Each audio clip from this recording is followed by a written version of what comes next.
everybody. Welcome to your second assignment for this week. We are still reviewing some skills that are important for all math classes.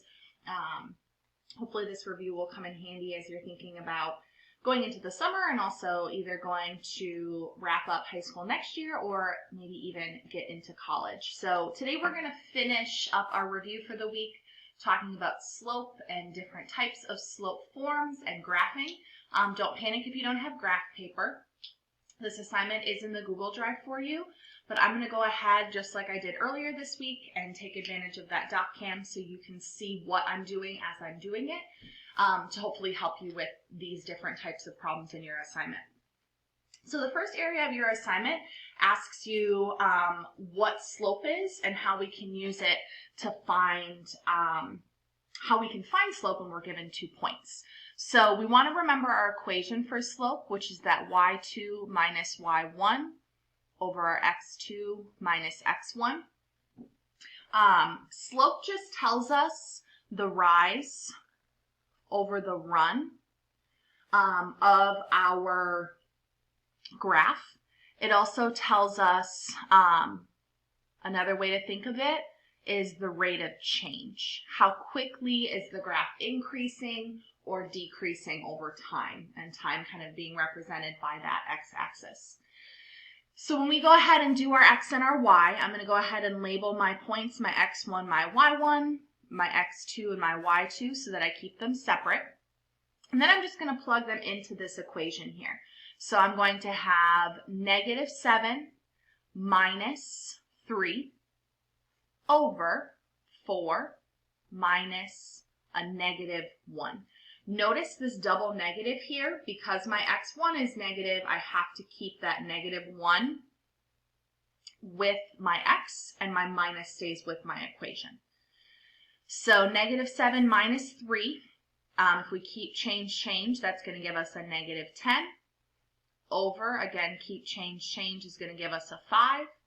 So my slope of my graph is negative 2, or we can keep it as negative 2 over 1 if we want to think about how we would actually graph that as our rise over our run on our grid paper. The next thing that we want to think about for our review this week is our slope-intercept versus our standard form. Our slope-intercept form is always going to be our y equals mx plus b. Our standard form is our ax plus by equals c. And we're able to graph both of these, but it's always easier to graph in this slope-intercept form. So our goal is to always be able to convert our standard equations to the slope-intercept, because we can identify then our m as our slope and our b as our y-intercept. So if I have this problem in standard form, I'm going to just go ahead and start solving it through 2 different steps.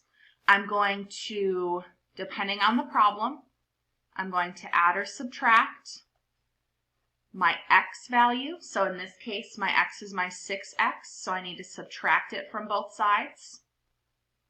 So I end up with 7y equals 7 minus 6x. And then step 2, I need to divide to get y alone. So here I have 7 with my y, so I'm going to divide by 7 on both sides. And I'm going to get the y by itself, but now I need to be careful, and I'm actually going to pull out a different color here. I need to be careful because I need to divide that 7 by both pieces of my numerator. So 7 divided by 7 is going to give me a positive 1 minus 6 over 7x, and I'm just going to leave that as a fraction because I want to keep it as my slope. Last piece that we're going to review then for today is how to graph things once we get them out of the standard form and into that y-intercept form. Some reminders for us in our graphing equation is that we have our equation as y equals mx plus b, where m is our slope and b is our y-intercept. We're always going to graph our y-intercept first. So I'm going to identify the 2 as my y-intercept, the place that I'm going to plot along my y-axis. So I'm going to plot that 2.